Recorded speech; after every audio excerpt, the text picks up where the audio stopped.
आज आपण बघणार आहोत पूजा सिंह तिची कशा पद्धतीनं हत्या झाली. जी चूक तिनं केली आपण पण कधी ना कधी ती चूक करू शकतो, करून बसतो. त्यामुळं व्हिडिओ शेवटपर्यंत पहा आणि चॅनलवर नवीन असेल तर चॅनलला सबस्क्राईब नक्की करून घ्या.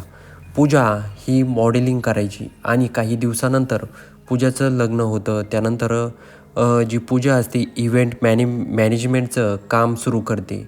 आणि कारण मग इव्हेंट मॅनेजमेंटचं काम सुरू करत असताना तिला विविध ठिकाणी जावं लागत होतं. तिचं लग्न झालेलं होतं. 29 जुलै 2019ला पूजाला काही कामानिमित्त बँगलोरला जायचं असतं. पूजा बँगलोरला जाण्यासाठी निघालेली असते.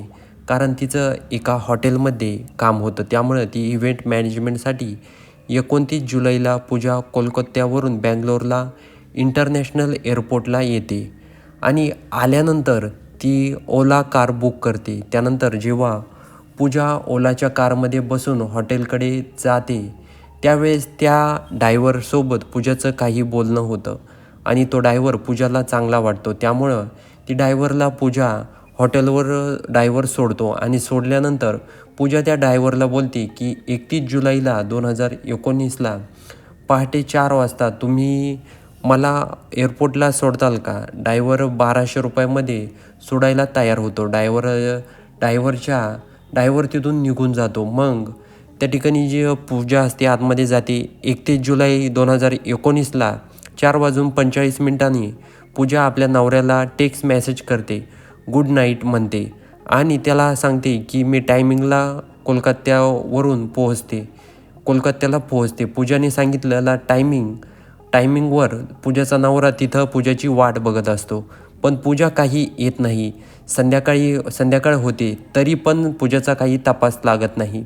त्यानंतर पूजाचा नवरा पूजाला पण कॉल करतो. पण फोन काही लागत नव्हता. तो इतरांना पण कॉल करून बघतो, म्हणजेच पाहुण्यांना त्यांना कॉल करतो. कुठेही पूजाचा तपास नसतो लागत. पूजाचा नवरा पोलिसांमध्ये धाव घेतो. काही वेळानंतर पूजाच्या मोबाईलवरून पूजाच्या नवऱ्याला एक मेसेज येतो.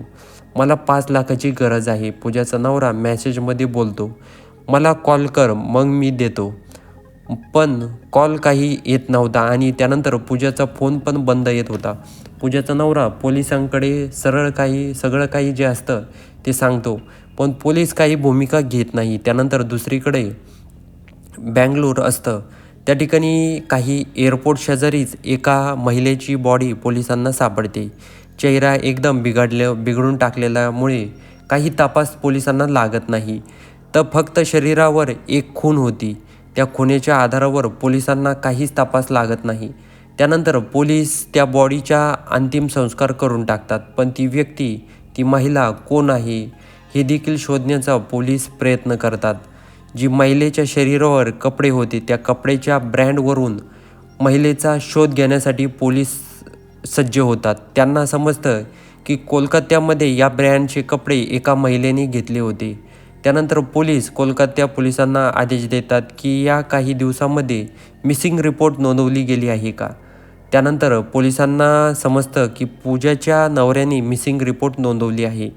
त्यांना समजतं की पूजा इथलीच आहे, म्हणजेच कोलकात्याचीच आहे पूजा. म्हणून त्यानंतर बँगलोर पोलीस चौकशीला पुढच्या सुरुवात करतात.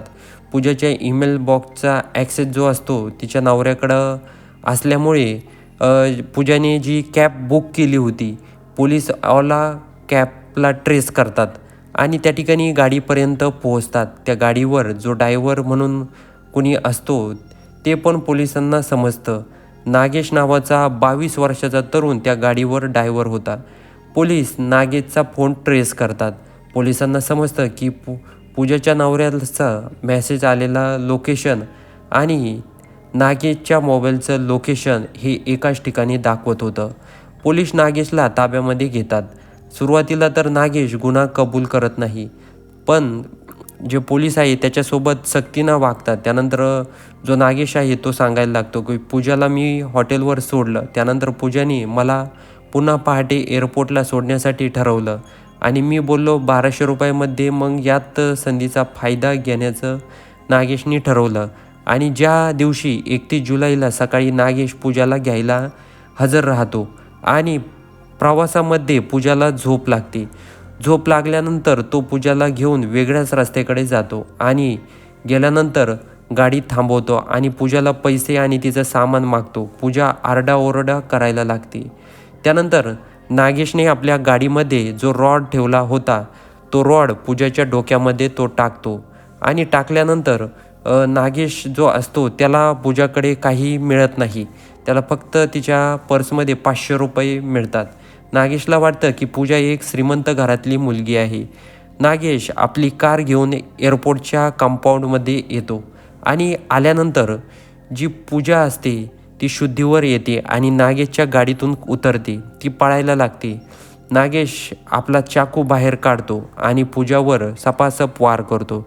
जवळजवळ पूजावर 22 वेळा नागेशचे वार केलेले दिसत होते. त्याचबरोबर तो पुन्हा वार करत असतो, पण तरी देखील पूजा काही मरत नाही. त्यानंतर नागेशला अजून राग येतो आणि रागाच्या भरात तो पूजावर सपासप वार करतो आणि तिच्या छातीवर दगड मारतो आणि पूजाचा तिथंच मृत्यू होतो. दगडामुळे पूजाचा जीव जातो, पण नागेशला भीती असते की पूजाचा जर चेहरा ओळखला तर मी यामध्ये गुंतू शकतो. पूजाचा चेहरा नागेश खराब करतो. पूजाला मारल्यानंतर नागेश एका झाडाझुडपामध्ये पूजेची बॉडी फेकून देतो आणि तिच्याकडे जे सामान असतं तो घेतो आणि तिच्याकडं जो आयफोन असतो आणि एक अँड्रॉईड फोन असतो. त्या नागेश आयफोन एक स्वस्त किमतीमध्ये एका बाजारामध्ये विकून टाकतो आणि अँड्रॉईड फोनवरून तो पूजाच्या नवऱ्याला तो मेसेज करतो आणि नागेश पूजाच्या नवऱ्याला 5 लाखाची डिमांड करतो. पण नागेशची इंग्लिश काही पक्की नव्हती. बोलायची पद्धत बघून पूजाच्या नवऱ्याला समजतं की ही नक्कीच पूजा नाही आहे. नागेशला पोलिसांनी आता ताब्यात घेतला आहे आणि तो आपल्या कर्माची शिक्षा भोगत आहे. तर प्रेक्षक मित्र हो, पूजाची कुठे चूक झाली कमेंटमध्ये नक्की कळवा.